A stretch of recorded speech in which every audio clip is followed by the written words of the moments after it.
The city of Tasikmalaya has undergone a long historical journey from the era of kingdoms to becoming a modern city that is now transforming towards smart governance. This transformation in transportation is a continuation of the city governance long-standing efforts to improve the quality of governance and public service based on information and communication technology (ICT). Tasikmalaya continues to grow and was officially decided a second-level autonomous region based on Law Number 10 of 2001, resulting from the division of the Tasikmalaya Regency. This regional split was driven by the need to accelerate public service delivery, economic growth, and the development of the city identity. The Tasikmalaya city governance also applies five key dimensions in developing smart governance, namely policy, institutional framework, infrastructure, application, and planning. These dimensions are service a framework to ensure that governance digitalization is integrated and sustainable in line with the vision of smart city that is adaptive to needs of modern society. Urban challenge in Tasikmalaya. Number 1. Cyber system. In 2024, Tasikmalaya faced 55 million cyber attack on government system. With digital security, limit IT experience, empower enforcement among staff, worsen in the risks. Rural are lack stable internet and digital access point like MCCAs. Number 2. Physical system. In Ciangir, landis of Polri managed light sheet, voltage service, causes door and emits harmful gas. Infrastructure gaps, especially in outskirts, limit access to clean environment and digital service. Number 3. Social system. Alcohol and drug abuse, rising homeless, and social equality are key issue. Deficit local effort, challenge in law enforcement, rehabilitation, and poverty reduction persist, requiring integrated solution. The following is analysis of the urgency of implementing a smart city in Tasikmalaya City. Number 1. Accelerating the efficiency of public service. A study in Tanjung Sop District, Kabalayu District, showed that the smart kelurahan application improved the speed and ease of administrative population service compared to previous manual method. Although it still faces network and technical access issue. This innovation is worth continue because its high level of trial, observation, and compatibility indicate that both the community and officials are ready to adopt a digital system. Number 2. Increasing public satisfaction and trust. Research on cooperative permit processing record that the smart service innovation increased citizen satisfaction by up to 7.99%, although 5% of external factors still need to be identified. This confirms the smart city are not only about technology but must also be combined with other improvements such as business process, resource, and service integration. Number 3. Improving government system integration. A study in government strategy in Tasikmalaya note that in IT implementation is still partial and not integrated across local government agencies. Accompanied by the limited number of component human resource, this highly the organ of developing a holistic smart city master plan, including system integration, HR development, and cross-agency collaboration. Number 4, infrastructure and human resource as fundamental. General literature on smart cities, not specific to Tasikmalaya, emphasizes the importance of infrastructure, IoT, internet network, data security, and adequate human resource. Without strong infrastructure and HR, public technology investment will be in vain. Number 5, public participation. A study from Bandung Highlights that activity citizen participation in smart cities significantly influence the success of digital literacy and the public understanding is key. Therefore, Tasikmalaya need to include education and other component for citizens in the smart city master plan, making the public an active stakeholder. Implementation of smart governance in Tasikmalaya City includes 5 main dimensions: policies, institution, infrastructure, application, and planning, which are supported by the implementation of the Electronic Based Governance System (SPBI) to create efficient and transparent governance.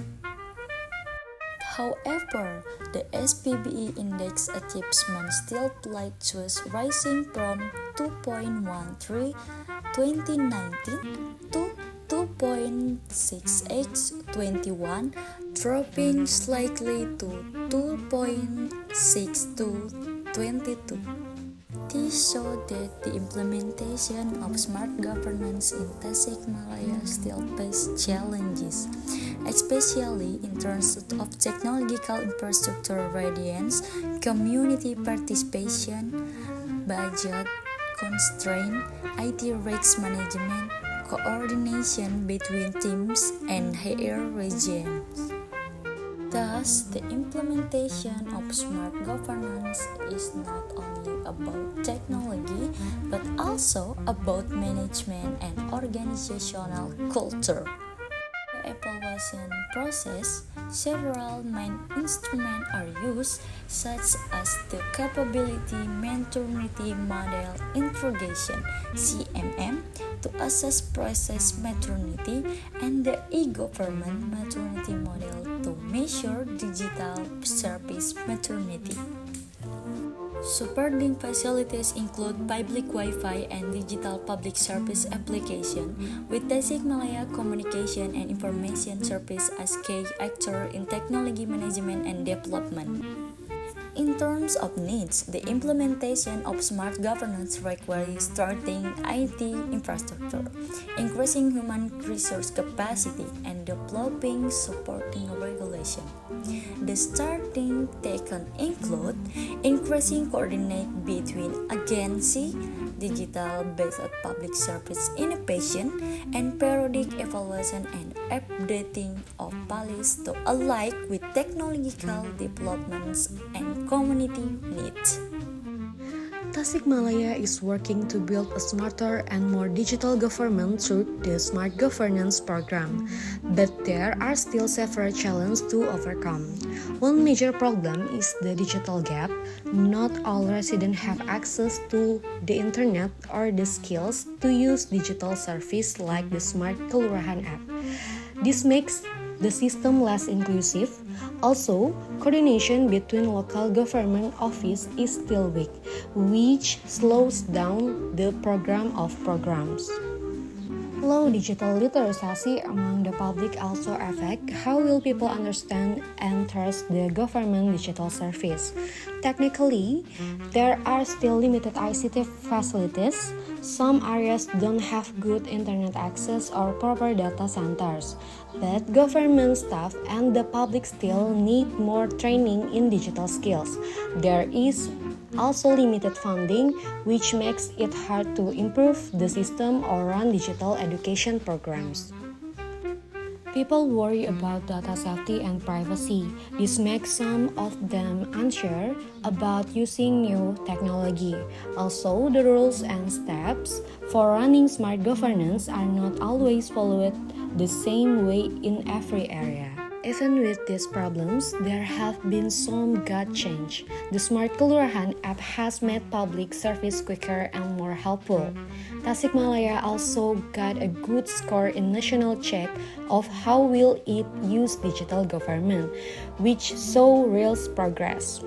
The city has a smart city website to share information, help different groups work together, and make things more open for the public. In 2023, Tasikmalaya was chosen as part of the Smart City Movement, a program to support smart cities in Indonesia. The city has also made plans to check and protect its digital system. In places like Cipedes, using a government has saved money and made public service faster. With smart governance, Tasikmalaya keeps working to be more open, involve the public, and give better digital service for everyone. Proposal of action plan towards a transparent, innovative, responsive, and ICT-based government of Tasikmalaya City to enhance effective and participatory public service. Vision: to establish a transparent, innovative, responsive, and information technology-based government in Tasikmalaya City to enhance effective and participatory public service. Mission: 1. To improve the quality of digital-based public service in order to accelerate, simplify, and expand public access to government service. 2. To promote information transparency and public participation in governmental decision-making through digital platforms. 3. To develop the capacity of local government officials in utilizing information and communication technology. 4. To realize efficient, accountable, and integrated governance through cross-sectoral coordinated digital system strategy. Digitalization of public service: implement a government systems such as online service, licensing, civil registration, taxation, and health service. Transparency and openness: develop public information portal that also serves as citizen complaint platforms. Technology infrastructure: strengthen data security system, cyber security, human resource, and digital literacy development. Conduct training program to enhance the digital competency of civil servants. Monitoring and evaluation: implement a digital-based performance evaluation system. Institutional framework: establishment of a smart city work unit under the Department of Communication and Information, or as a special agency. Formation of a smart government coordination team involving cross-sectoral agency, academic, the private sector, and community representative. Partnership with the National Cyber and Crypto Agency, Ministry of Communication and Information, universities, and digital industry sectors. The next key performance indicator. The first, digitalization of service. The percentage of public service delivered digitally. Average processing time of service. The two, transparency. Accessibility rate of public information portal, and number of public complaints and response handled. The third, technology infrastructure. Number of public facilities connect to the digital system. 4. Human resource. Number of digital training sessions conducted for civil servant. 5. Collaboration, number of active strategic partnership. 6. Governance effectiveness, public satisfaction index.